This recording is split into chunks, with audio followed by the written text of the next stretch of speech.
은혜 받으실 말씀은 히브리서 7장 19절입니다. 이에 더 좋은 소망이 생기니 이것으로 우리가 하나님께 가까이 가느니라. 아멘. 비서실 소속 이광규 전도사님께서 히브리서 더 좋은 소망이라는 제목으로 말씀 증거해 주시겠습니다. 은혜로운 찬양과 연주로 영광 돌려주신 샬롬 성가대와 니시 오케스트라께 감사드립니다. 크리스탈 싱어즈의 은혜로운 특성과 두 번의 앵콜에도 감사드립니다.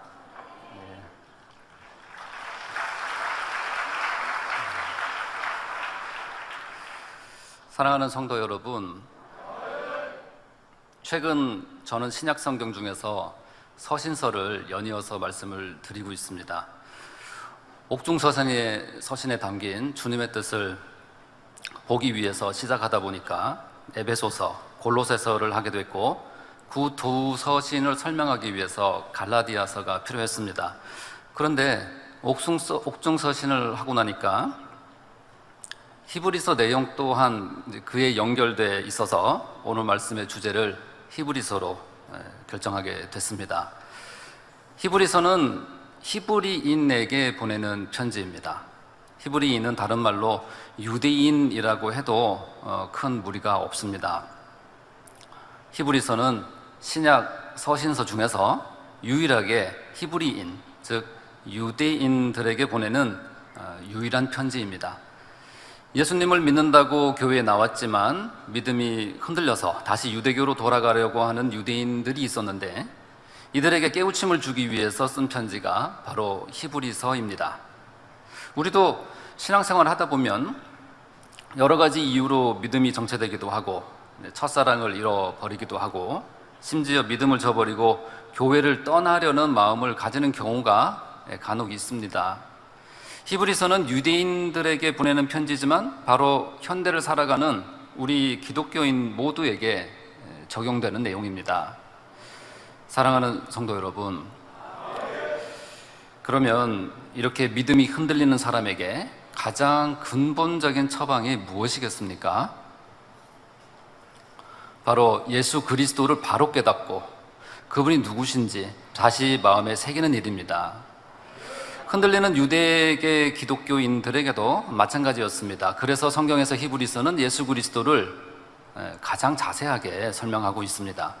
주님을 바로 알면 흔들릴 이유가 없기 때문입니다. 오늘 히브리서가 그 이유를 상세히 설명해 주고 있습니다. 그러면 히브리서는 누가 기록했을까요? 성경에 전혀 기록이 없습니다. 하지만 여러 가지 근거로 바울이 썼을 거라고 많은 사람들이 주장하고 있습니다. 만일 바울이 히브리서를 작성했다면 히브리서야말로 바울이 옥중에서 쓴 마지막 서신이라고 할 수 있습니다. 오늘 말씀으로 우리도 예수 그리스도가 누구신지 더더욱 우리 마음에 더 새기는 시간이 되면 좋겠습니다. 성도 여러분, 우리는 흔히 유대인, 히브리인, 이스라엘인이란 단어를 자주 혼용해서 씁니다. 유대인이라는 말은 이스라엘이 로마의 식민지로 있을 당시에 생겨나는 말입니다. 그때 유다 지역에 사는 사람들, 남유다 왕국 출신의 사람들을 뜻하는 말이었습니다. 유다 지역에 살고 있는 사람들은 그때 유다 지파나 베냐민 지파이거나 그리고 소수의 레위 지파였는데, 이들 모두에게 유대인이란 말이 붙게 된 것입니다. 한편 성경에서는 히브리인이라는 단어는 창세기 14장에서 히브리 사람 아브람이라 하며 처음 등장하는 단어입니다. 그리고 이스라엘이란 단어는 원래 야곱에게 붙여진 이름이었습니다. 야곱의 후손들이 곧 이스라엘 사람들인 것이죠. 엄밀히 말하면 이렇게 히브리인, 유대인, 그리고 이스라엘인, 이 세 단어는 구분이 되는 단어지만 오늘날 흔히 유대지파냐 남유다에 살던 사람이냐 등을 구분하지 않고 아브라함 그리고 이삭을 거쳐서 야곱의 후손들은 모두 유대인이라고 말합니다. 오늘 설교에서는 모두 유대인이라고 표현하도록 하겠습니다. 이들 유대인들은 하나님만 믿는 민족입니다. 하나님을 유일한 신으로 믿습니다. 유대교라고 하죠. 오늘날 수많은 종교가 있습니다. 그 중에서 하나님을 믿는 종교가 무엇입니까? 유대인들의 종교, 방금 말씀드렸던 유대교, 그리고 기독교, 그리고 이슬람교가 있습니다. 세 종교 모두 하나님을 믿습니다. 그리고 세 종교 모두 그 족보가 아브라함에서 시작이 됩니다. 그런데 유대교는 하나님을 유일신으로 믿되 예수님을 하나님의 아들로 믿지 않습니다. 예수 그리스도를 믿지 않는 것이죠. 우리 기독교는 하나님을 믿되 예수님을 하나님의 아들로 믿습니다. 이슬람교 역시 하나님을 믿습니다. 알라라고 표현을 하죠. 하지만 그들은 마호메트를 믿습니다. 하나님을 믿고 예수님을 믿는다 하면서도 다른 걸 더 믿는 종교도 또 있습니다. 여러 가지 있지만 굳이 예를 들자면 몰몬교가 대표적이죠. 모르나이라는 천사가 준 계시를 믿습니다. 그래서 그들의 성경은 몰몬경입니다. 시작은 같지만 끝이 다르죠. 한자어로 이단이라고 표현을 합니다. 유대교는 예수님을 그리스도라고 믿지 않는다 했습니다. 그러면 유대교는 예수님을 어떻게 바라볼까요? 우리 기독교는 사람에게 원죄가 있다고 믿습니다. 아담에 의해서죠. 그러나 유대교는 원죄가 없다라고 믿습니다. 사람은 하나님의 피조물로서 원래 선하다고 믿습니다. 그래서 하나님의 명령, 그들은 미tz바라고 하는데요. 하나님의 명령을 잘 지켜서 성취하면 거룩해질 수 있고 하나님께 더 가까이 갈 수 있다고 믿습니다. 그래서 유대교는 예수님과 같은 구원자, 예수님 같은 중보자가 필요 없는 것입니다. 우리 기독교는 예수님을 메시아라고 믿습니다. 우리의 죄의 문제를 해결해 주신 구원자로 봅니다. 하지만 유대교의 메시아는 개념이 다릅니다. 메시아라는 말은 원래 기름 부었다라는 뜻인데요. 유대교의 메시아는 기름을 부은 특별한 사람입니다. 사사나 왕이나 제사장이나 그러면 모세, 다윗 이런 사람들이 그들에게 메시아가 되는 것입니다.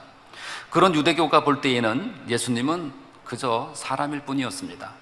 예수를 하나님의 아들이라 믿는 사람들은 그들이 보기에 예수라는 사람을 우상숭배하는 집단, 이단 집단인 것입니다.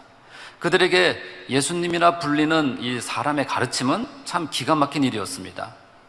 지금 유대인이 보는 관점에서 예수님을 어떻게 바라보는지에 대해서 말씀을 드리고 있습니다.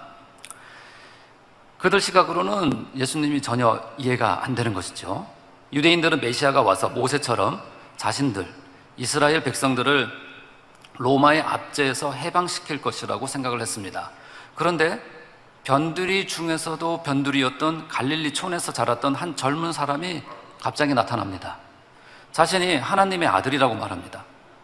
메시아라고 자칭합니다. 그리고 놀라운 기사와 표적을 나타냅니다. 유대교를 믿는 유대인들의 생각에는 전혀 뜻밖의 일이죠. 그럴 수가 없는 일이었습니다. 그들에게 분명히 하나님은 유일신이어야 합니다.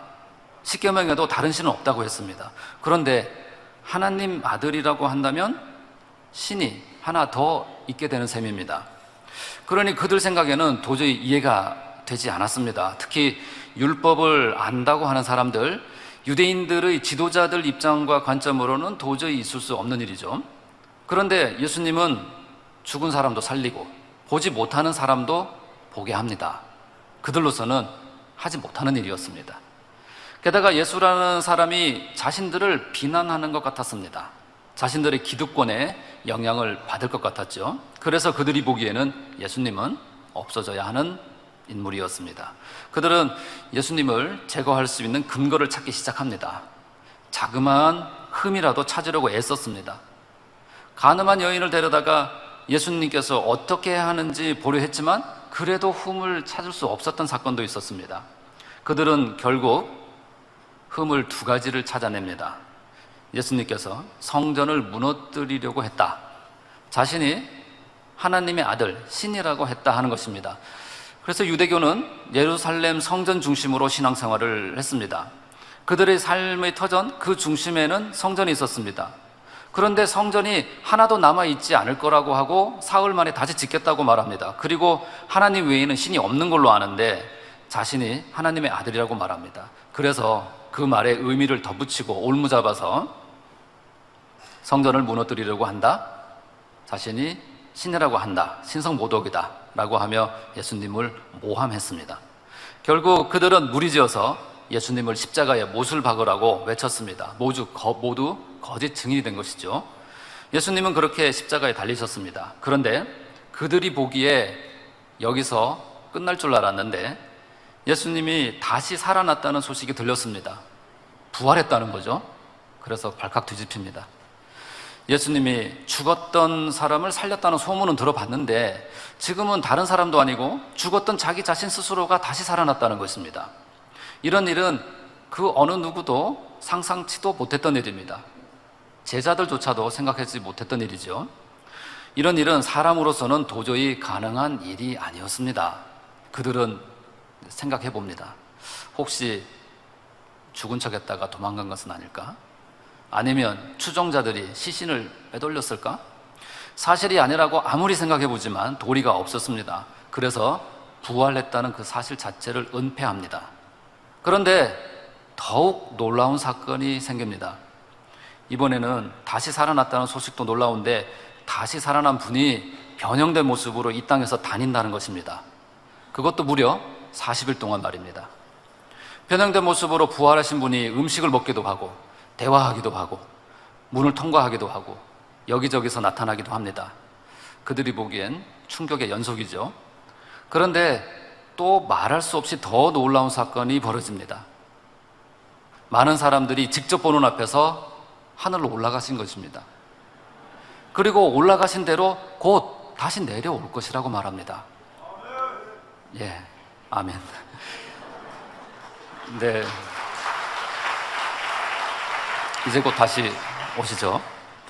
약 500여 명의 사람들이 직접 목격한 사실입니다. 하늘로 올라가신 것을 직접 봤기 때문에 하늘에서 다시 내려오실 수도 있겠다는 사실을 믿을 수 있게 된 겁니다. 그런데요, 이렇게 놀라운 일이 이것으로 끝이 난 게 아니었습니다. 예수님은 이 땅에 계시면서 또 다른 보혜사가 올 것이라고 말씀하셨는데 수십 일이 지나서 오순절날 세계 역사를 바꾸는 놀라운 사건이 벌어집니다. 성령님이 주님을 믿는 사람들의 마음 안에 오셨던 것입니다. 이 모든 일은 하나님께서 약속하신 일이기도 하고 선지자를 통해 예언했던 일입니다. 게다가 예수님께서 스스로도 미리 말씀하신 일입니다. 제자들은 성령을 받은 후에야 예수님께서 이 땅에서 하셨던 그 말씀이 이 말씀이구나 하고 깨닫기 시작합니다. 성령을 받고 나서야 온전히 이해된 것입니다. 성령을 받은 제자들이 예수님이 하나님의 아들이었다, 그리스도다 하는 이 사실을, 이 복음을 전하기 시작합니다.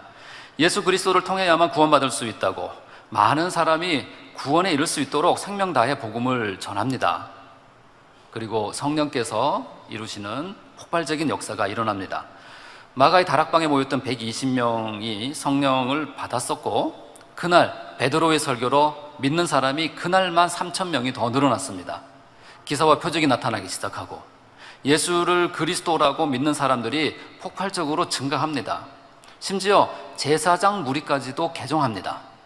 사도행전 6장 7절을 보면 하나님 말씀이 점점 왕성하여 예루살렘에 있는 제자의 수가 더 심히 많아지고 허다한 제사장의 무리도 이 도에 복종하니라 했습니다. 그런데 그때쯤 무슨 일이 벌어졌습니까? 스데반 집사가 순교합니다. 그러나 이 사건을 계기로 오히려 복음이 널리 전파가 됩니다. 특히 바울은 이방인들에게 널리 복음을 전합니다. 약 30여 년 이상 복음을 전했죠. 초대교회는 이처럼 발전했습니다. 그 당시 많은 유대인들도 기독교로 개종합니다. 그런데 초대교회가 형성되고 약 10년, 20년, 30년을 거쳐가면서 다시 유대교로 돌아가려던 사람들이 생겨나기 시작한 것입니다. 신앙의 위기가 찾아왔죠. 하늘로 올라가신 예수님이 금방 다시 오실 것 같았는데 몇십 년이 지나도록 다시 오시지도 않고 핍박은 더 심해진 것입니다. 급기야는 로마에서 대화재가 발생하고 네로 황제는 기독교인에게 누명을 씌웁니다. 로마는 기독교인을 잡아서 잔인하게 처형하기 시작했습니다. 십자가형은 물론이고 사람에게 기름을 부어서 장대에 매달아 불을 붙이고 가로등으로 사용했습니다. 핍박은 이렇게 더욱 심해지는데 그토록 열망하던 주님은 오지 않았습니다. 이런 상황에서 배교하는 사람들이 늘어나게 된 것입니다. 다시 유대교로 돌아가면 핍박이 없습니다. 그러니 돌아가고 싶습니다. 그러나 주님을 믿었던 그들에게는 구원의 문제가 남습니다. 왜냐하면 주님 이외에는, 예수 그리스도 이외에는 구원이 없다라는 사실을 들어서 알기 때문입니다. 그래서 그들은 유대교로 돌아가도 그들에게 구원이 있어야 했습니다. 그런데 유대교 교리는 무엇이었습니까? 하나님 명령을 잘 지키면, 율법을 잘 성취하면 구원에 이를 수 있다는 것이었습니다. 그 말이 맞다면 유대교로 돌아가도 그들의 구원에는 문제가 없는 것이 됩니다. 다시 구습으로, 옛사람으로 돌아갈 수 있는 명분이 되죠. 그리고 그 말이 맞아야 하니까 예수 그리스도를 부인하는 것입니다. 사실 예수 그리스도를 올바르게 알고 있으면 그리스도 외에는 구원받을 길이 없다는 사실을 믿게 됩니다. 그러면 배교하지 않습니다. 배교할 수가 없죠. 하지만 믿음이 흔들렸던 유대인들은 주님 외에는 구원이 없다는 사실을 들어 알면서도 참으로 믿지 못했던 것입니다. 구원과 관련해서는 주님 외에 다른 것으로 구원받는 길이 없습니다. 이것은 성경 말씀이고 주님의 말씀입니다. 기독교의 근간이 되는 진리이죠. 주님 외에 다른 것으로 구원받을 수 있다고 가르치는 것이나 주님 외에 다른 것을 추구하거나 다른 것이 주님보다 우선하게 만드는 것들은 모두 우상입니다. 그래서 탐심도 우상 숭배라고 말을 하죠. 주님 믿는다 하면서 이런저런 여러 가지를 더 설명하고 갖다 붙이는 경우 구원과 관련해서는 사실 불필요한 일이 됩니다. 그들은 유대교로 돌아가도 구원이 있고 유대교에는 자신들이 자랑스럽게 생각하는 유산이 있으니까 그 유산에 의지해서 돌아가겠다 하는 사람, 그리고 돌아간 사람들이었던 것입니다. 출애굽 때와 비슷합니다. 물이 없다, 목이 마르다, 만나가 질린다 하면서 다시 애굽으로 돌아가게 해달라고 했습니다. 애굽에는 먹을 물도 있고 음식도 다양하고 차라리 노예로 사는 것이 더 좋다는 것입니다. 마찬가지입니다. 유대교로 돌아가는 게 낫다는 것입니다. 히브리서에는 그들이 자랑스럽게 말하는 유산이 대략 7가지 정도로 기록되어 있습니다. 출애굽 백성들이 애굽에는 물도 있고 음식도 다양하다 하며 돌아가는 게 좋겠다고 말했던 것처럼 그들 유대교에는 선지자가 있다, 천사가 있다, 모세가 있다, 여호수아가 있다, 제사장이 있다, 예루살렘 성전이 있다, 피의 제사가 있다 하는 것입니다. 그래서 돌아가겠다 하는 겁니다. 이런 상황은 오늘날도 비슷합니다. 이런저런 이유로 교회를 등지고 다시 세상으로 가겠다 하는 경우가 있습니다. 이럴 때 오늘 히브리서 말씀이 필요합니다. 예수 그리스도를 제대로 알면 그렇게 믿음이 흔들리지 않는다 하는 것이죠. 그러면 주님께서는 히브리서를 통해서 이 유대인들을 어떻게 깨우쳐 주시려고 하셨을까요? 히브리서는 유대인들이 자랑스럽게 생각하는 유산들에 대해서 그것으로 구원받는 것이 아니라는 것을 각각에 대해 상세하게 설명하고 있습니다. 예수 그리스도가 훨씬 더 좋은 유산이라고 유대인들이 이해할 수 있도록 구체적으로 설명해 주십니다. 마치 애굽보다 가나안 땅이 더 좋은 것이다 라고 설명하는 것과 같죠. 그래서 히브리서에는 유대교 유산들보다 예수 그리스도가 더욱 우월하다는 표현을 무려 10여 차례나 하고 있습니다. 유대교와 기독교를 비교하는 거죠. 일종의 비교 종교학과 같습니다. 그 7가지가 무엇이었는지, 그리고 히브리서는 그것에 대해 과연 어떻게 설명하고 있는지, 어떻게 가르쳐 주는지 지금부터 살펴보도록 하겠습니다. 첫째는 선지자입니다. 히브리서는 이렇게 설명합니다. 선지자는 부분이다. 하나님께서 선지자를 보내고 또 보내어도 구원의 섭리, 하나님의 약속 전부를 이루지는 못했던 것이다. 하지만 예수님은 하나님께서 보내신 하나님의 아들인 것이고 예수님으로 말미암아 모든 세계가 지어졌고 하나님 본체의 형상이고 죄를 정결케 해주시는 분이다. 이렇게 설명합니다.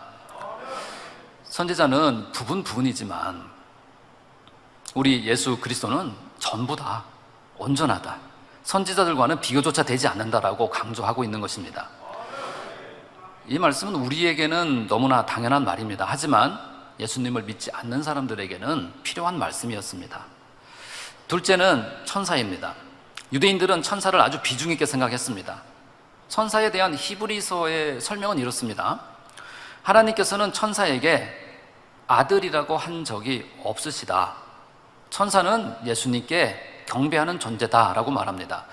뿐만 아니라 우리 사람들을 섬기는 존재다라고 합니다. 히브리서 1장 14절에 모든 천사들은 부리는 영으로서 구원 얻을 후사들을 위하여 섬기라고 보내심이 아니뇨. 구원 얻을 후사들, 저희들이죠. 우리들을 위해서 섬기라고 보내심이 아니뇨라고 했습니다. 그러면 우리 눈앞에 만일 천사가 나타났다면 우리는 천사에게 어떻게 대해야 하겠습니까? 하나님 말씀을 전하는 사자이니까, 하나님의 사자이니까 당연히 하나님께 경배하듯이 절이라도 해야 되겠죠. 계시록을 보면 어떻게 해야 하는지 잘 나옵니다. 사도 요한에게 천사가 하나님의 말씀을 전하러 왔습니다. 하나님의 사자죠. 사도 요한이 절을 하려고 했습니다. 이때 천사가 어떻게 반응했습니까? 계시록 19장 10절에 내가, 그러니까 요한이 그 발 앞에 엎드려, 천사 발 앞에 엎드려 경배하려 하니 그가 나더러 말하기를 나는 너와 및 예수의 증거를 받은 내 형제들과 같이 된 종이니, 천사도 스스로 종이라고 말을 하죠. 내 형제들과 같이 된 종이니 삼가 그리하지 말고 오직 하나님께 경배하라 라고 했습니다. 요한은 2번이나 천사를 경배하려는 유혹이 있었습니다. 그때마다 천사는 자신을 경배하지 말라고 오직 하나님께만 경배하라고 말합니다. 천사가 하나님 말씀을 전하고 하나님의 능력을 나타낸다고 해서 그것이 천사라는 존재라 해도 경배하지 말라는 것입니다. 히브리서 2장 5절에도 장차 오는 세상을 천사들에게는 복종케 하심이 아니라 했습니다. 천사들에게 복종하고 천사들을 숭배하지 말라 하는 뜻입니다. 그런데 히브리서가 이 천사에 대한 설명을 하고 있는 이유가 무엇입니까? 천사를 숭배하든 천사를 경배하든 유대인이 있었기 때문입니다. 그런데 왜 천사를 경배하지 말라는 것입니까? 천사를 숭배하다 보면 그리스도로부터 멀어지다가 그리스도로부터 끊어질 수도 있기 때문입니다. 로마서 8장 38절과 39절을 보면 천사라도 우리를 그리스도 안에 있는 하나님의 사랑에서 끊을 수 없다라고 말하고 있습니다. 이상하지 않습니까? 천사라도 우리를 그리스도 안에 있는 하나님의 사랑에서 끊을 수 없다고 말하고 있습니다. 골로새서 2장 18절에는 천사 숭배함으로 인해서 너희 상을 빼앗지 못하게 하라라고 했습니다. 천사가 나쁜 건 아니지만 천사를 숭배하다 보면 그리스도로부터 흐려질 수 있다 하는 뜻이죠. 그러니 상대가 천사라 하더라도 경배의 대상이 돼서는 안 됩니다. 오직 하나님께만 경배해야 합니다. 그것은 사람들이 구원과 멀어지지 않도록 성경이 우리에게 거듭 가르쳐주고 있는 사랑의 말씀입니다. 그래서 히브리서가 천사를 경배하지 말라고 말하는 것입니다. 그러면서 히브리서는 참 놀라운 말씀을 합니다. 천사는 우리 눈에 보기에 매우 훌륭하게 보이죠. 그러나 하나님은 천사를 두고 아들이라 하신 적이 없다 하는 사실입니다. 그런데요, 우리에게는, 저와 여러분에게는 아들이다, 딸이다 하신다는 사실입니다. 단 조건이 있죠. 예수님을 하나님의 아들로 믿는 사람에 한해서입니다. 그래야 하나님의 자녀가 됩니다. 우리가 하나님의 자녀가 되고 천국에 가려면 예수 그리스도를 믿는 일 외에는 그 길이 없다 하는 말이죠. 하나님께서 하나님의 아들이신 예수님을 희생시켜 가면서 우리를 자녀 삼았다는 이 사실, 우리를 아들, 딸 삼으시기 위해서 예수님의 피와 물을 모두 쏟게 하셨다는 이 사실, 그만큼 우리 한 사람 한 사람을 소중하게 여기신다는 이 놀라운 사실을 히브리서가 강조하고 있습니다. 그래서 여기에 계신 우리 모두가 하나님의 자녀입니다. 하나님의 아들이고 딸입니다. 형제이고 자매입니다. 예수님 덕분에 이런 일이 가능해진 일입니다. 히브리서는 우리를 거룩한 형제들, 형제들이라고 표현합니다. 우리는 이러한 파격적인 대우, 이 땅에서는 상상도 못하는 특별한 대우를 받고 있는 것입니다. 우리 한 사람 한 사람을 위해서 하나님께서 아들이신 예수님을 희생시켜 가면서까지 우리를 소중하게 여기시는 하나님이시라는 사실, 이 사실을 잊지 말아야 하겠습니다. 그리고 이 모두 예수님의 목숨을 바쳐 이루어진 파격적인 대우라는 사실 또한 잊지 말아야 하겠습니다. 유대인들은 주님을 믿는다 했으면서도 이 사실이 도저히 믿기지 않았던 모양입니다. 그러니까 주님을 믿어서 하나님의 아들이 됐는데도, 교회에 나왔는데도, 그리고 하나님께만, 주님께만 경배하라고 했는데도 자기들의 생각, 자기들의 전통과 유전에 따라서 천사를 높이고 천사를 특별하게 생각했습니다. 천사가 구원에 이르게 하는 것도 아닌데 말입니다. 그래서 히브리서 2장 16절에 천사들을 붙들어 주려 하심이 아니요 오직 아브라함의 자손, 우리 모두가 아브라함의 자손이죠. 아브라함의 자손을 붙들어 주려 하심이라 라고 했습니다. 그러므로 우리는 천사가 나타내는 하나님 능력을 보면 하나님께 영광 돌리며 하나님을 경배해야 합니다. 그리고 우리를 하나님께 연결해 주신 주님을 생각해야 됩니다. 그리고 우리 하나님과 우리 아버지와 주님을 바로 알게 해주시고 또 바로 느끼게 체험하게 해주신 만민에 또 감사해야 합니다. 네.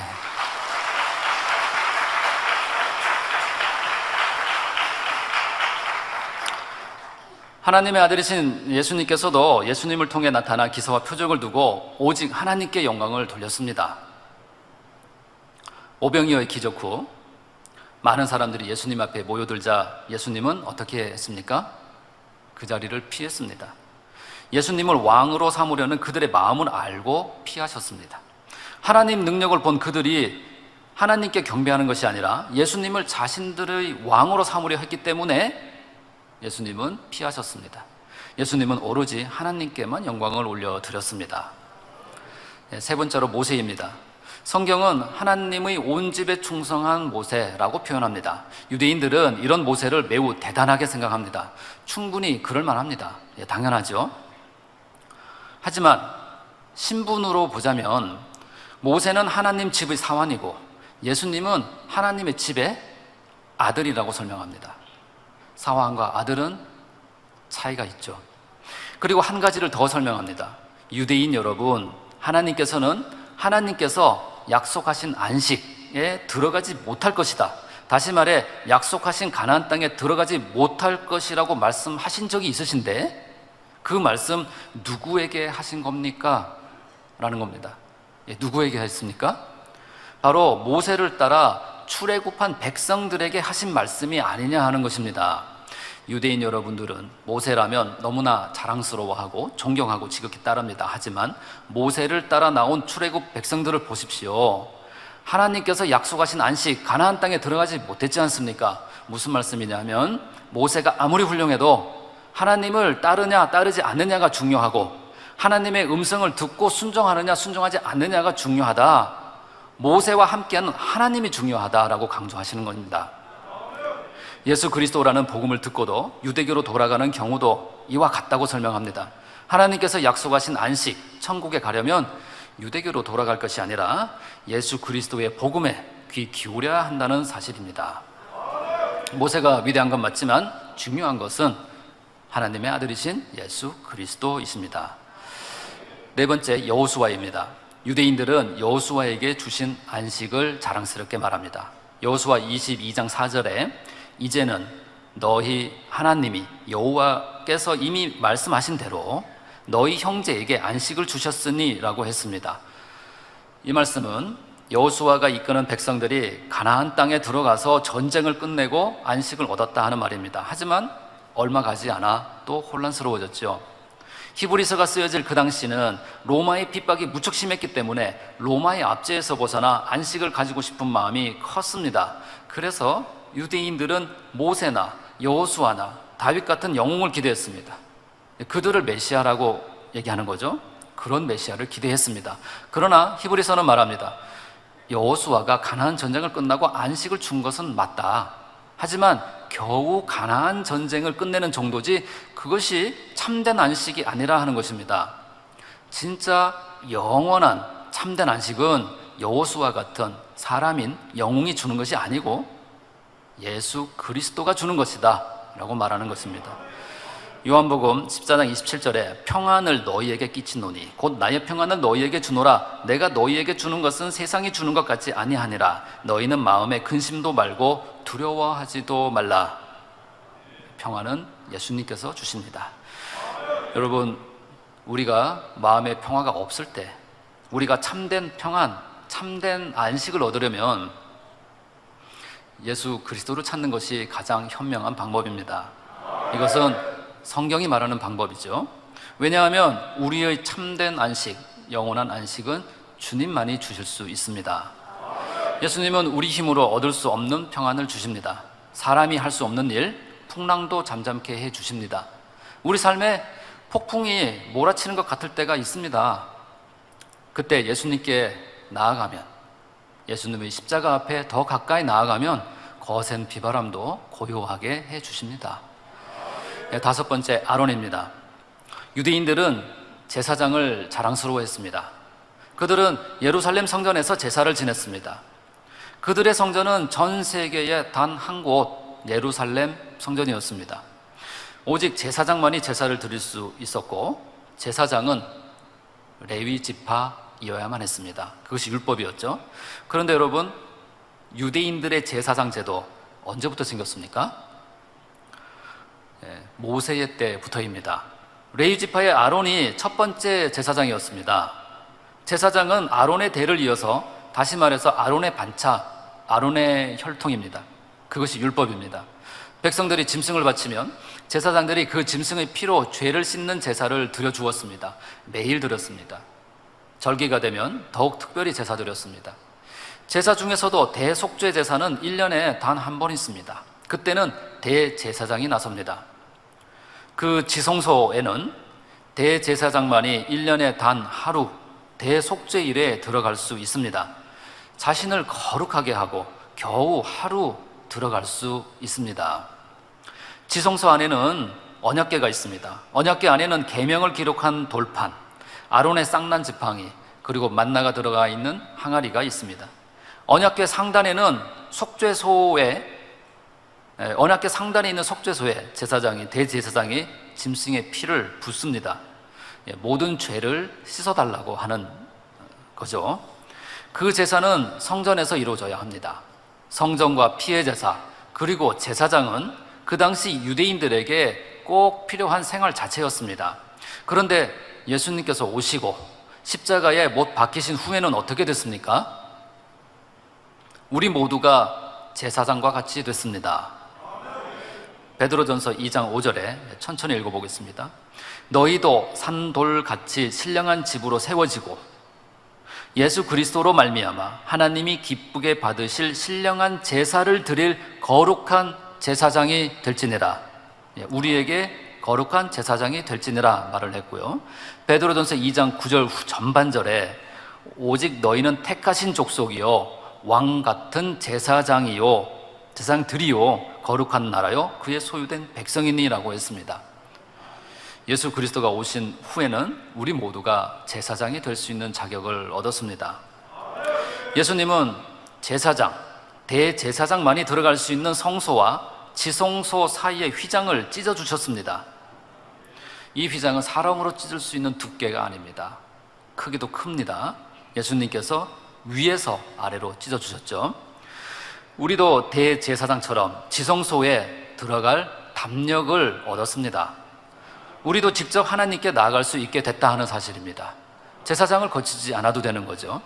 예수님께서는 사람인 제사장처럼 죽을 수밖에 없고 자꾸 바뀌는 제사장이 아니고요, 영원한 대제사장인 것입니다. 우리는 그런 예수님을 참으로 믿으면 됩니다. 그러면 하나님의 아들이 됩니다. 딸이 됩니다. 다 같이 형제이고 다 같이 자매입니다. 유대교의 제사장은 실수를 하기도 하고 결국 죽을 수밖에 없는 사람이었습니다. 불완전합니다. 영원할 수가 없습니다. 그러나 예수님은 지금 하늘에 있는 지성소에서 하나님과 우리 사이를 영원히 중보하시는 영원한 대제사장이라 하는 사실입니다.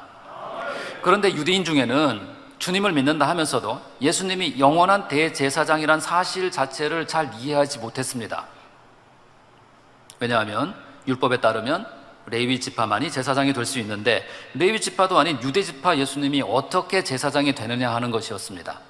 자신들의 전통과 지식의 틀을 깨지 않으니까 도저히 이해가 되지 않는 것이었습니다. 그래서 히브리서는 예수님이 영원한 대제사장이라는 사실을 상세히 설명하고자 합니다. 이때 히브리서는 유대인이 알고 있는 한 인물을 예로 듭니다. 레위 지파도 아닌데도, 그리고 레위 지파 제사장 제도가 생기기 수백 년 전에 유대인 여러분들이 최고로 여기는 아브라함마저도 존경하고 섬겼던 제사장이 이미 있었지 않느냐 하는 것입니다. 유대인 여러분들이 더 잘 알고 있지 않습니까? 그러니 예수님에게 대제사장이라고 하는 말이 틀린 말이 아니지 않느냐라고 하는 말입니다. 여러분, 아브라함마저도 그 당시에 존경했던 제사장 누구입니까? 바로 멜기세덱입니다. 유대인은 멜기세덱이란 인물을 알고 있었습니다.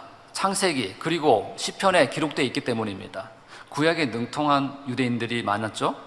창세기 기록을 보면 아브라함이 멜기세덱에게 11조를 드린 장면이 나옵니다. 그리고 멜기세덱은 아브라함을 축복해 줍니다. 그 장면은 무엇을 의미합니까? 유대인이 최고라고 여기는 아브라함보다 더 높은 사람이 그 당시에 있었는데 그가 바로 멜기세덱이었다 하는 사실입니다. 그리고 시편 110편 4절에서 하나님은 다윗의 입을 통해서 말합니다. 너는, 예수님이죠, 멜기세덱의 반차를 쫓아 영원한 제사장이라 하셨도다 했기 때문에 유대인들은 멜기세덱을 영원한 제사장으로 알고 있었습니다. 유대인들은 혈통을 중요하게 생각합니다. 그래서 족보가 매우 중요합니다. 그런데 멜기세덱은 그 족보에 없었습니다. 아브라함, 이삭, 야곱으로 이어지는 유대인 계통이 아니기 때문에 당연히 족보에 기록되지 않죠. 그래서 히브리서는 유대인들이 알고 있는 멜기세덱을 예로 들어 예수 그리스도를 설명합니다. 유대인 여러분들이 알고 있는 멜기세덱을 보십시오. 여러분들이 알고 있는 아론 반열의 제사장 제도가 생기기 훨씬 이전인 수백 년 전부터 이미 제사장은 있었지 않습니까? 보세요. 그는 레위 지파가 아닙니다. 그는 여러분의 유대인 족보에도 없는데도 여러분은 멜기세덱을 아비도 족보도 없고 영원한 대제사장이라고 알고 있지 않습니까? 하는 것입니다. 그와 마찬가지입니다. 예수 그리스도는 여러분이 알고 있는 멜기세덱을 방불케 하지 않습니까? 하는 겁니다. 방불케 한다라는 말은 비슷하다라는 뜻이죠. 다시 말해 너희가 알고 있는 멜기세덱과 비슷한 개념이다라는 말입니다.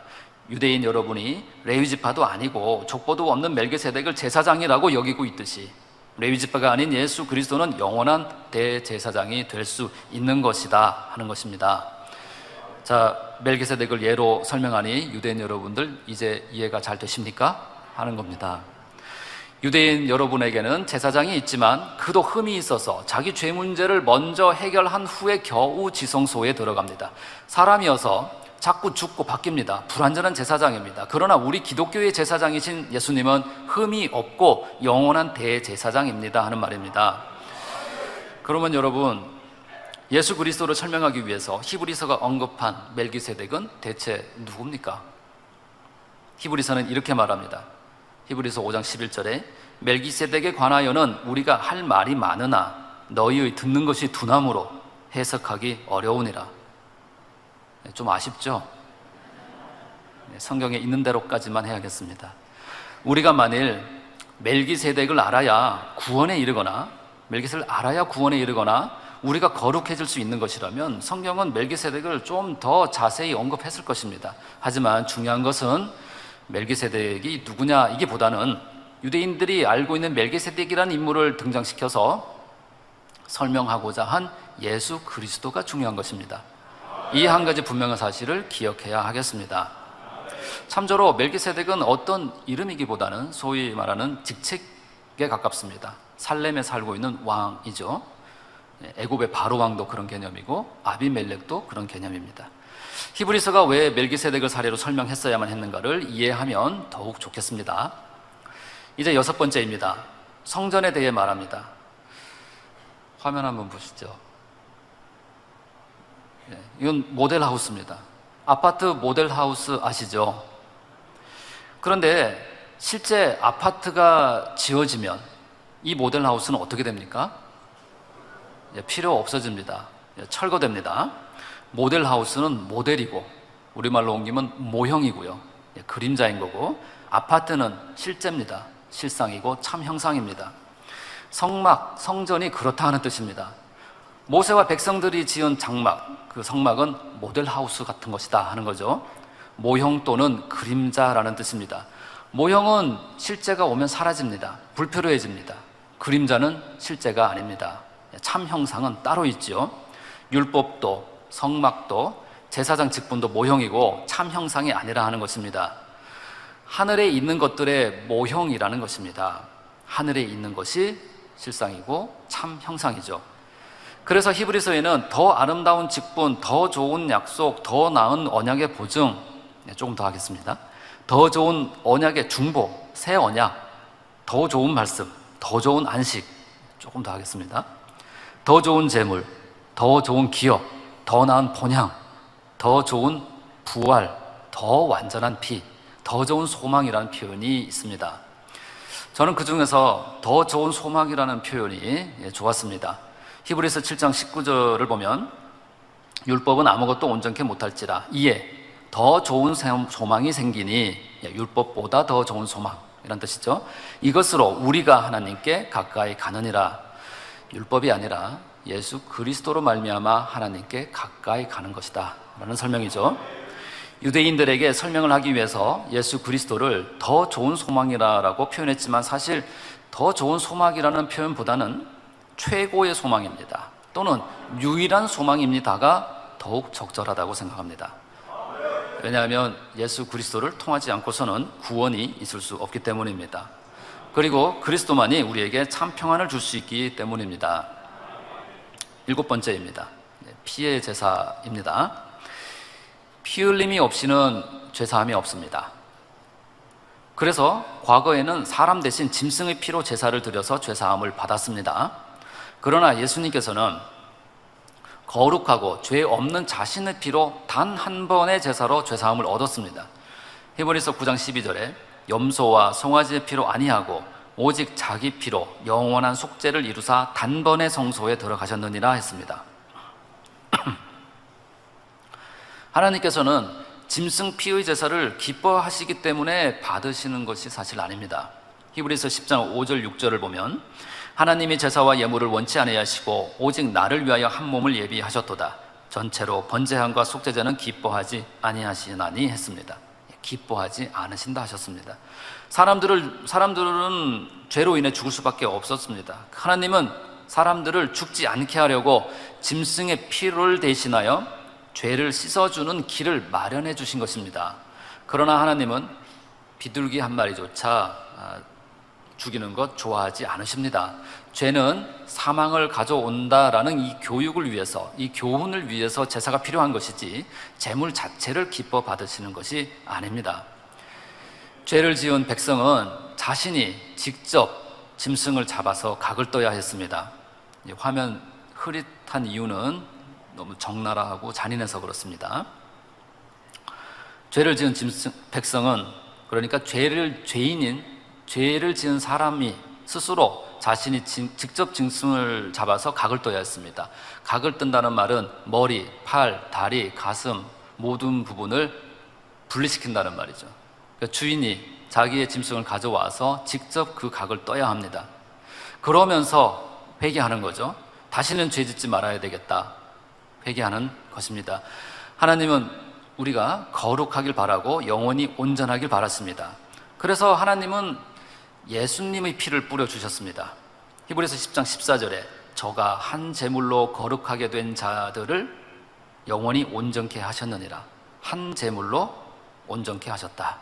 그리고 히브리서 10장 17절에서 19절을 보면 저희 죄와 저희 불법을 내가 다시 기억지 아니하리라 하셨으니 이것을 사하였은즉 다시 죄를 위하여 제사 드릴 것이 없느니라 했습니다. 예수님의 단 한 번의 제사로 앞으로 또 피의 제사를 드릴 이유가 없다라는 설명입니다. 예수 그리스도께서 우리 죄를 위해서 현재 제사뿐만 아니라 앞으로 드릴 제사를 단번에 드렸습니다. 그래서 우리는 이제 죄를 위해서 다시 피의 제사를 드릴 필요는 없습니다. 이 점을 유대 기독교인들이 잘 이해하지 못했습니다. 주님을 믿는다고 했습니다. 그러면 피의 제사를 또 드릴 필요가 없지만 오랫동안 관습의 틀을 깨지 못해서 그래도 사람 편에서 할례라도 해야 되지 않을까, 이런저런 율법을 지켜야 하지 않을까 생각하는 것입니다. 기독교로 개종하고 보니까 제사장도 없고 피의 제사도 없고 할례를 안 해도 되니까, 그들이 보기에는 워낙 주 안에서 자유하니까 정말 이렇게 값없이 받아도 되는 것인가? 정말 아무것도 안 해도 되나?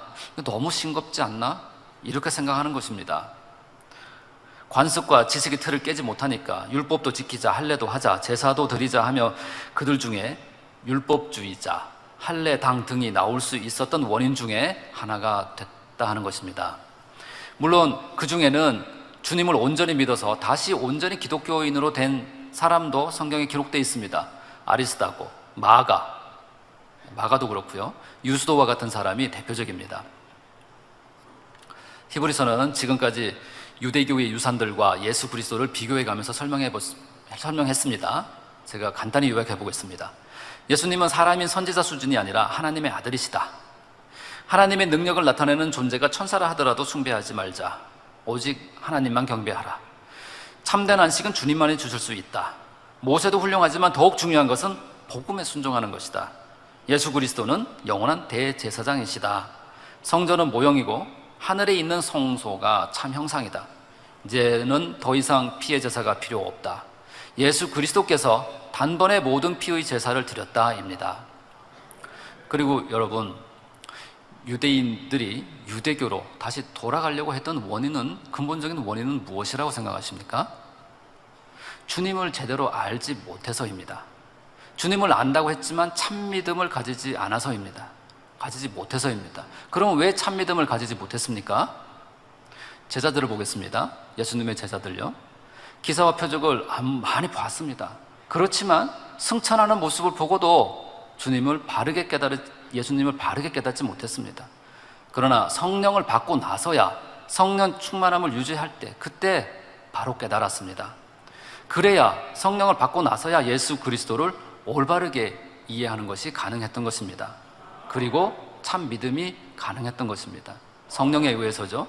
그러니 유대인들이 주님을 안다 하면서도 참 믿음을 가지지 못하고 돌아가려고 했던 것은 성령의 충만함을 유지하지 못했기 때문입니다. 지금까지 예수 그리스도를 설명하고 히브리서는 이제 무엇을 실천해야 하는지 말합니다. 가장 먼저 온전한 믿음으로 나아가자라고 말합니다. 이제 우리는 예수 그리스도를 알았습니다. 우리는 예수의 피로 말미암아 성소에 들어갈 담력을 얻었다는 사실을 이제 믿습니다. 즉 하나님께 직접 나아갈 수 있게 됐습니다. 그러니 이제 예수 그리스도를 향한 참 마음과 온전한 믿음으로 하나님께 나아가자라고 히브리서 10장 22절에서 말을 하고 있습니다. 그렇게 우리 최고의 소망인 예수 그리스도를 굳게 잡읍시다. 그리고 흔들리지 맙시다. 서로서로 사랑과 착한 행실을 격려합시다 라고 히브리서는 말합니다. 그리고 히브리서는 또 말합니다. 그렇게 온전한 믿음으로 나아가되 이제는 우리가 진리를 알고 있으므로 배교하는 일이 없어야 하겠습니다. 잘 알면서도 짐짓 다시 죄를 짓지 말아야 합니다. 유대교로 돌아간다 하면서 배교하지 말아야 합니다. 예수 그리스도가 더 좋은 소망이니 믿음을 저버리지 맙시다 하는 것입니다. 그러면서 히브리서는 돌아가면 안 된다고 심각하게 경고도 해줍니다. 예수님께서 생명을 바쳐 단 한 번만에 모든 속죄 제사를 드려주셨지 않습니까? 이제는 다시 속죄하는 제사가 없습니다.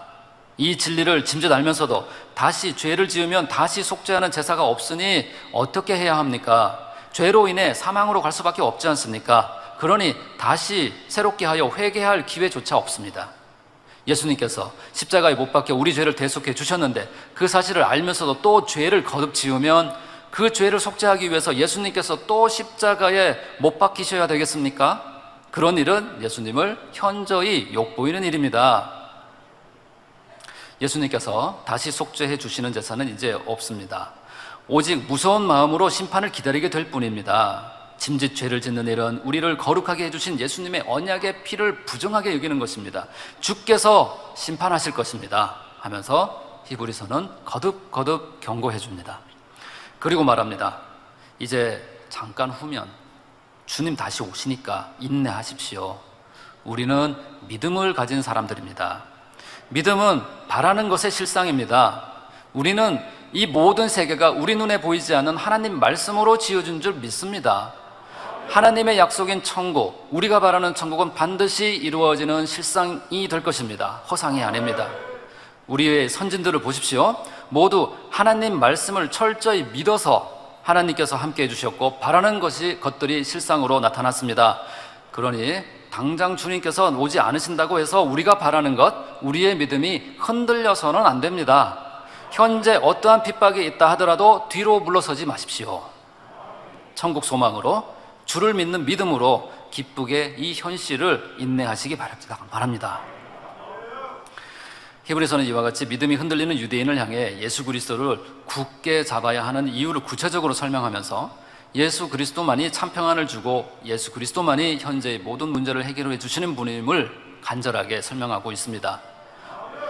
어떠한 현실에도 흔들리지 않는 예수 그리스도를 향한 참마음과 온전한 믿음을 가지고 예수 그리스도를, 더 좋은 소망, 최고의 소망 예수 그리스도를 굳게 잡고 흔들리지 말며 서로 사랑합시다 하는 이 말씀이 히브리서가 실천하라고 강조하는 내용입니다.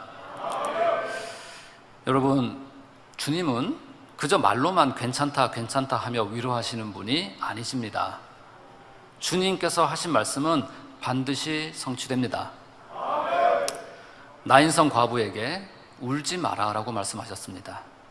울지 마라 하며 정말 과부의 죽은 아들을 살려주십니다. 사람들은 울지 마라 위로할 수 있습니다. 그러나 죽은 사람을 살릴 수는 없습니다. 예수님은 말로만이 아니십니다. 세상 어느 누구가 울지 마라고 하며 죽은 사람마저 다시 살려주시고 그 말씀에 책임져 주시겠습니까? 말씀하신 약속을 그대로 이루어주시는 분은 단 한 분, 하나님 그리고 주님이십니다. 주님의 그 약속은 꼭 이루어진다는 믿음, 새 예루살렘을 향한 그 약속을 바라보는 참 마음과 온전한 믿음으로 우리는 주님 앞에 더욱 나아가야 하겠습니다. 이제 결론을 말씀드리겠습니다. 오늘 말씀드린 히브리서는 유대인들에게 보내는 메시지이지만 오늘날 견고한 믿음을 가져야 하는 모든 기독교인들에게 주시는 주님의 귀한 말씀이었습니다. 히브리서 12장 22절에 믿음의 주요 또 온전케 하시는 이인 예수를 바라보자 했습니다. 우리는 더 좋은 소망, 최고의 소망, 예수를 바라보자. 이 말씀이 히브리서가 말하는 요지였습니다. 사랑하는 성도 여러분, 오늘 말씀을 듣고 나니까 히브리서가 이런 내용이었나 하는 마음이 오시죠? 네, 저는 이 히브리서를 설교를 준비하면서 더 좋은 소망을 제게 주신 주님께 참 감사했습니다.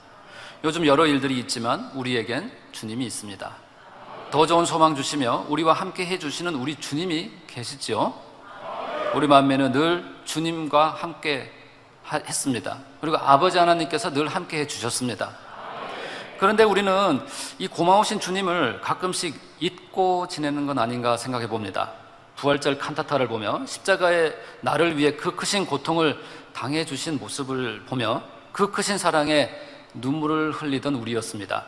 죄인인 나를 위해서 그 참혹한 고통을 당하시면서도 자신의 고통을 생각지 않으시며 오직 우리들만을 생각하시며 눈물을 흘리셨던 우리 주님, 이러한 주님을 가장 자세히 설명하고 있는 성경 중 한 부분이 바로 히브리서이라는 사실입니다. 그래서 히브리서를 한 줄로 요약하면 더 좋은 소망을 주신 우리 주님이 정말 좋습니다 입니다. 사랑하는 성도 여러분, 지금 여러분 가까이 계신 분 중에 누구를 가장 사랑하십니까? 자녀입니까? 부모님입니까? 혹시 결혼을 앞두고 있는 분입니까? 각기 다른 분을 마음에 그릴 수 있을 것입니다. 그러면 그 사랑하는 사람을 위해서 지금 바로 십자가의 고통을 당해야 한다면 흔쾌히 나 할 수 있습니다 하는 분이 과연 몇 분이 계실까요? 그리 많지는 않으실 겁니다. 하지만 주님은 하셨습니다. 그리고 지금도 우리를 위해서 아버지 하나님께 눈물의 중보를 하고 계십니다. 거룩한 주일은 우리 주님의 희생과 부활을 마음에 새기며 그 주님의 사랑 안에 안식하는 날입니다. 오늘 오후는 히브리서 말씀으로 거룩한 주일, 주님을 생각하며 저와 여러분 모두는 평안한 안식을 하셨습니다. 잠깐 눈을 감으시고 우리 주님께 살짝 한마디 고백을 해보면 어떻겠습니까? 성도님들 각자 가슴에 손을 올리시고 주님께 감사의 고백을 해드리면 좋겠습니다. 저도 저 나름대로 하겠습니다. 네. 예, 감사의 고백을 하겠습니다. 사랑하는 주님, 히브리서를 통해서 더 좋은 소망을 저희에게 주셔서 감사드립니다. 주님이 계셔서 할 수 있었습니다.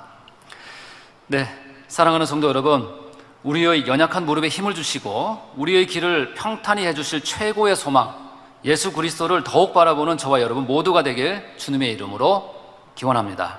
네.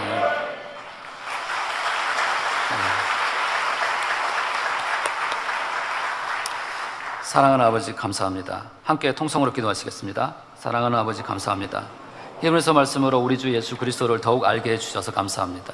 아버지를, 주님을 더욱 알기를 원합니다. 우리 안에 내주하신 성령님께 의지합니다.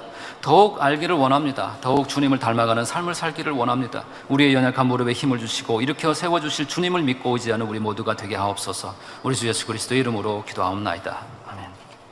영상을 통하여 당회자님의 환자를 위한 기도를 받으실 때 아픈 곳이나 연약한 곳 위에 손을 얹고 기도받으시고, 아프지 않은 분들은 가슴에 손을 얹고 마음의 소원을 위해 믿음으로 기도받으시기 바랍니다. 할렐루야. 전능하신 사랑의 아버지 하나님, 이 시간 기도받는 모든 성도님들 위해 안수하여 주옵소서. GCN과 인터넷과 화상을 통해 기도받는 지교회와 지성전, 그리고 전세계 하나님의 자녀들 위에도 시공간을 초월하여 역사하여 주시기를 원합니다. 믿어지는 믿음을 주시고 부정적인 생각과 의심의 세력을 물리쳐 주옵시며 모든 시험 환난도 물리쳐 주옵소서. 머리부터 발끝까지 오장육부, 뼈, 마디마디, 온몸의 신경, 조직, 세포 등 아픈 곳마다 성령의 불로 태우시고 근본의 빛으로 역사하여 주옵소서. 예수 그리스도의 이름으로 명하노니 원수마귀 사단, 모든 질병, 균, 연약함아 물러가라. 빛이 여임하라. 모든 불치, 난치병도 성령의 불로 태워 깨끗하게 역사하여 주옵소서. 말라리아를 비롯한 모든 풍토병도 물리쳐 주옵소서. 감기, 기침, 열, 몸살, 독감 등 각종 유행성 질병도 다 물러가라. 어떠한 유행성 질병, 균도 틈타지 않게 지켜 주옵소서. 위암, 폐암, 간암, 유방암, 자궁암, 대장암, 피부암 등 각종 암과 에이즈, 백혈병, 뇌졸중, 고혈압, 저혈압, 심장병, 폐병, 위장병, 당뇨, 부인병, 피부병, 갑상선 질환과 모든 염증도 깨끗게 하여 주옵소서. 소아마비, 중풍, 관절염, 디스크도 온전케 하여 주옵소서. 요통, 두통, 신경통을 비롯한 모든 통증은 사라질지어다. 간질, 자폐증, 우울증, 조울증, 노이로제 등 모든 정신질환도 물러가라. 모든 마비된 것도 풀어지고 일어나 걷고 뛸지어다. 눈도 잘 보이게 하옵시고 귀도 잘 들리게 하여 주옵소서. 소경은 눈을 뜨고 기머거리는 들으며 벙어리는 말할지어다. 각종 사고, 후유증도 깨끗게 하시고 부러진 뼈도 붙여 주옵소서. 화상 입은 것도 온전케 하옵소서. 화기야 물러가라. 열도 물러가라. 아버지, 흉터도 나지 않게 역사해 주시기를 원합니다. 마약을 비롯하여 각종 약물과 독극물 중독도 깨끗함을 입을지어다. 죽은 신경과 세포가 살아나며 죽은 자도 살아나게 하여 주옵소서. 잉태의 축복도 주시기를 원합니다. 잉태 축복을 받으라. 예수 그리스도의 이름으로 명하노니 원수마귀 사단아, 하늘 공중 곳에 잡은 악의 영들아 물러가라. 그의 사자들도 물러갈지니라. 이 땅의 악한 영, 더러운 영, 거짓되고 간사한 영, 이간질하고 미혹하는 모든 어둠들은 물러가라. 모든 흉악의 결박을 풀고 어둠아 물러가라. 빛이 여임하라. 아버지 하나님, 부르짖어 기도할 수 있는 능력을 주시고 죄를 버리고 성결될 수 있는 능력을 주옵소서. 영혼이 잘됨같이 범사에 잘되게 하시고 가정의 복음화도 이루어 주시기를 원합니다. 한 주간도 모든 사고와 재앙으로부터 지켜주시고 불통이 없는 형통한 삶을 살 수 있도록 축복해 주옵소서. 성령의 불담으로 천군 천사와 주님의 불꽃 같은 눈동자로 모든 하나님의 자녀들과 가정, 일터, 사업터를 지켜주시기를 원합니다. 학생들에게 지와 명철을 더하시고 공부도 할 수 있는 뜨거운 마음과 열정도 더하여 주옵소서. 마음과 생각을 세상에 빼앗기지 않도록 지키시고 하나님을 뜨겁게 사랑하는 학생들로 축복하여 주옵소서. 하나님의 자녀들이 먹으나 마시나 입으나 무엇을 하든지 하나님 앞에 영광 돌리는 삶이 되게 축복하여 주시기를 원합니다. 나는 하나님을 만났노라, 체험했노라, 응답 받았노라, 축복 받았노라, 간증하는 입술이 되게 역사하여 주옵소서. 아버지 하나님 감사합니다. 홀로 영광 받으옵소서. 우리 주 예수 그리스도의 이름으로 기도하옵나이다. 아멘. 涙の中おらる主、愛の主、それは命与える救いの